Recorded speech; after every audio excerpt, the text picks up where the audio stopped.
Hello, সবাইকে শুভ পয়লা বৈশাখ। তো আজকের দিনে চলে এসেছি, এবার নিচে বেরোবো একটু ঘুরতে। তো আমি গীতা সোমটাউনে আপনাদের সকলকে স্বাগত।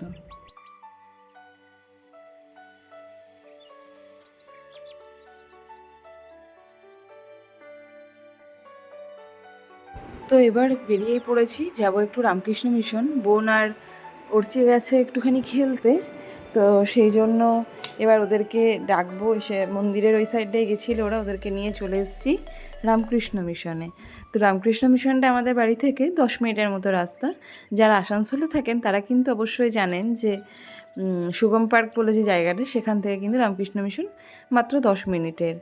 আর যারা আসানসোল থেকে ভিডিওটা দেখছেন, যদি কারোর চোখে হঠাৎ করে পড়ে যায় তাহলে যেন অবশ্যই একটা কমেন্ট করে জানাবেন যে আপনি আমার ভিডিওটা দেখতে পাচ্ছেন। কারণ কি দেখি ভিউয়ার্স প্রচুর আছে মানে চ্যানেলের, যেহেতু নতুন একেবারে, সেখানে মানে 75 ভিউয়ার্স আমি দেখলাম। তো সেখানে কিন্তু সাবস্ক্রাইবার নেই। তো যদি পারেন একটু করে সাবস্ক্রাইব করে দেবেন। আর আমাদের এই সামনে যে এটা দেখছেন, এটা হচ্ছে রামকৃষ্ণ মিশন। এটা কিন্তু খুবই সুন্দর দেখতে। আর দেখুন কি সুন্দর করে গাছগুলোকে সাজানো হয়েছে, ফুলগুলোও কিন্তু খুব সুন্দরভাবে এখানটায় ফুটেছে। তো অর্চি খুব পছন্দ লাগে যে পয়লা বৈশাখের দিন যদি রামকৃষ্ণ মিশন আসি তাহলে খুব সুন্দর লাগে। আমারও বেশ ভালো লাগছিল। তো বোন আজকে ডিউটি গেছিলো, ও মিড ওয়েস্টের নার্সিং হোমে, মিড ওয়েস্ট নার্সিং হোম আছে, ওখানে নার্সিং করে।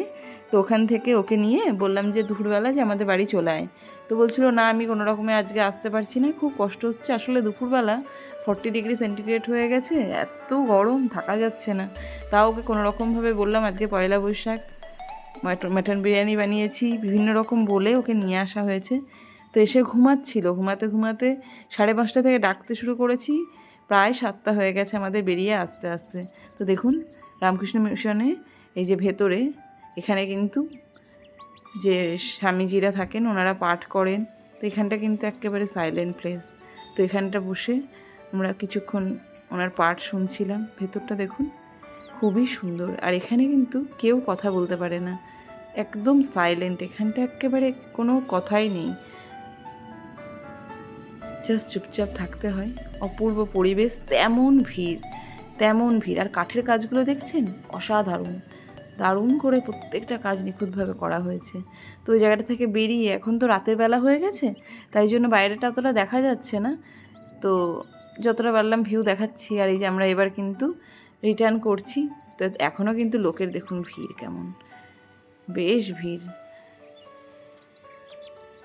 তো ওখান থেকে বেরিয়ে বললাম পয়লা বৈশাখের দিন মিষ্টিমুখ না করলেই নয়। তাই বোন বললো চল আজকে আমি মিষ্টি খাওয়াবো অর্চিকে। তো মিষ্টি খাওয়াতে নিয়ে এসছে। তো এখানে নানা রকম মিষ্টি দেখা হচ্ছে, কিন্তু যেটা আসলে খুঁজতে গেছিলাম রসগোল্লা, সেটা কিন্তু একেবারে শেষ হয়ে গেছে। কারণ কি আমরা এসছি প্রায় 8টার পর, 8:30 বাজে এরকম সময়। তো ওই গুজিয়া নিয়েছিলাম, যার ভেতরে খোয়া ক্ষীর ভরা থাকে, আর ওপরে একটু একটু মিষ্টির রস মতো দিয়ে বানানো হয় জিনিসটাকে, একটা ময়দার ইয়ে দিয়ে। আর তারপরে মিষ্টি টিষ্টি খেয়ে চলে এসেছিলাম সেন্ট্রাম মলে। এখানে কিন্তু এরকম একটা ভিউ পাওয়া যায়, একটা রাউন্ড টাইপের জিনিস বানানো আছে, এখানে ঝর্ণার বানানো আছে। আর এই যে শপিং মলটা,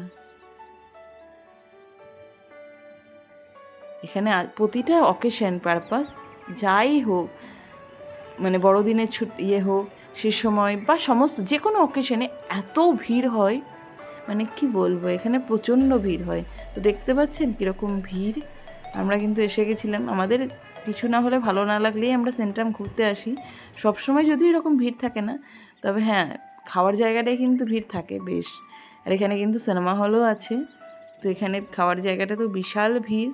তো আমরা একটা খুঁজে খুঁজে জায়গা খুঁজছিলাম যে কী খাবো। তো অর্চি আর বোন মিলে একটা করে কোন নিয়ে নিয়েছে আইসক্রিমের, তো এটা খাচ্ছে ওরা। আর ছোটো নিয়ে এসছে ধোসা, ওটা বললো যে তাহলে তুমি এটা খাও। তো আমি বললাম না, সবার জন্যই তাহলে ধোসা নিয়ে আসো। তো অর্চি বললো যে না, আমি তোমার থেকে খেয়ে নেবো। আর বোন আর ছোটো নিজেকে খেয়ে নিল। তো চলে এসেছিলাম এবং টেস্ট করে সকালবেলা হয়ে গেছে। তো যাই কাজ করে নিই। আর যদি ভিডিওটা ভালো লাগে তাহলে একটা সাবস্ক্রাইব করে দেবেন। আর সকলে সুস্থ থাকবেন। ধন্যবাদ।